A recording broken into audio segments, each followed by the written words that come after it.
Hello, Paul Gerrard from Price Accounting Services, back again.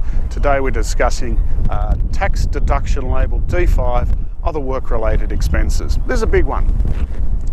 This is where most taxpayers claim most of those deductions that relate to them doing their job and earning their income. And it's so broad, I'm even going to refer to the ATO's own notes and website to ensure we don't miss some of the key features. Okay, I'm going to start out by saying with work-related expenses, there are two key areas you need to always be mindful of. One is the need for substantiation. So we've got a separate video which addresses substantiation issues for taxpayers.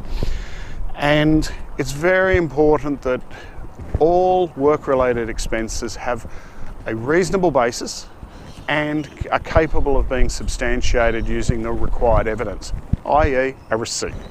Now, you don't always get or can obtain a receipt, so you might in some cases be able to substitute a receipt for reasonable evidence, such as a diary or a record of pattern of use. So if you're, for example, you want to claim home office type costs, you may work so many hours a week or so many days per month, and we can calculate out the total number of hours, etc. And we'll talk more about that in a minute. So that's one of the key issues. The second one is making sure that you adjust all these expenses for any private or non-deductible proportion. This is the ATO shooting fish in a barrel, okay? You claim a deduction, for example, for your mobile phone, and you claim 100% because you use it mostly or almost always, and always for work-related purposes. And you lack the evidence of that. All the tax office need to do is find on your bill one example of you texting or phoning your girlfriend, boyfriend, whoever, home. It doesn't really matter. You're gone. They will disallow the full deduction, and then it would need to proceed to an objection and appeal to go further. You're asking to be disallowed, so be very cautious about that. Only ever claim the work-related portion of an expense and have a reasonable basis for determining that. So I'm going to run through examples of these work-related expenses that are common, and they include things like your union fees. Union fees are often, but not always, shown on a PAYG summary. They're deductible. You might have a membership of a trade or a professional organisation. Again, 100% deductible where it relates to your income.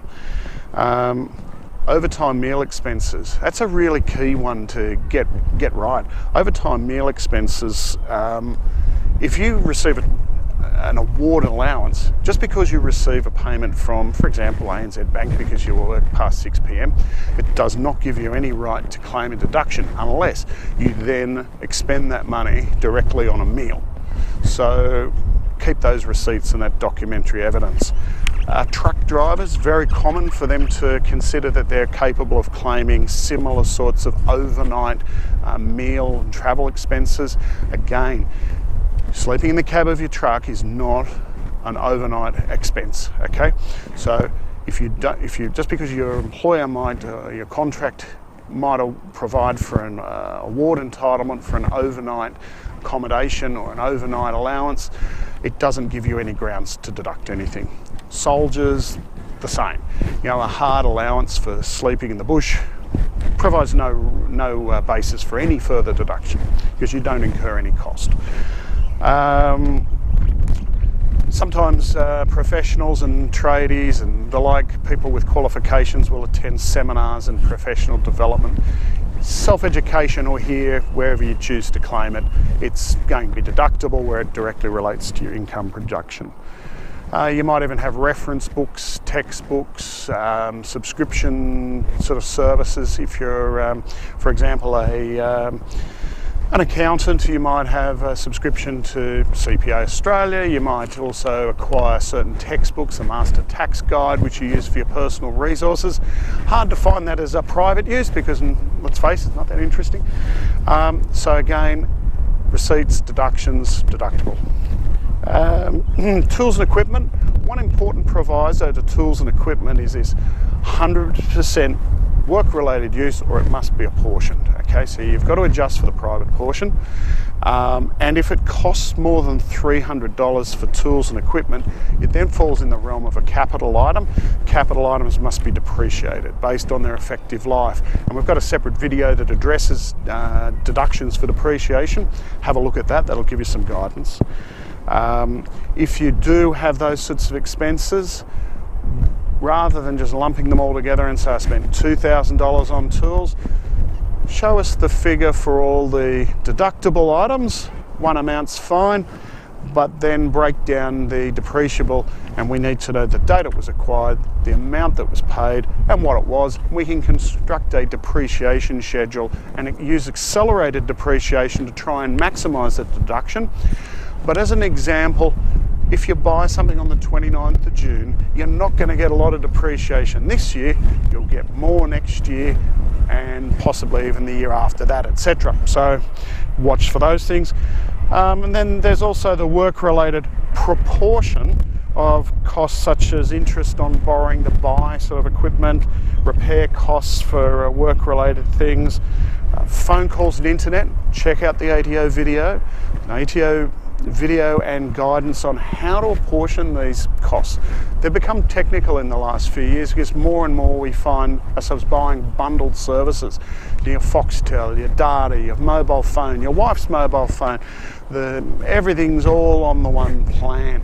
So if you can extract the specific thing, for example, you might have a completely work-related use for an iPad and you're getting it through Telstra and you're paying $50 a month for that, and it covers the device and its use, and you only use it for work. It might be possible from that plan to ascertain that cost that is deductible. But in many cases these things aren't that straightforward, and you might need to say, right, I've got capped calls included, etc.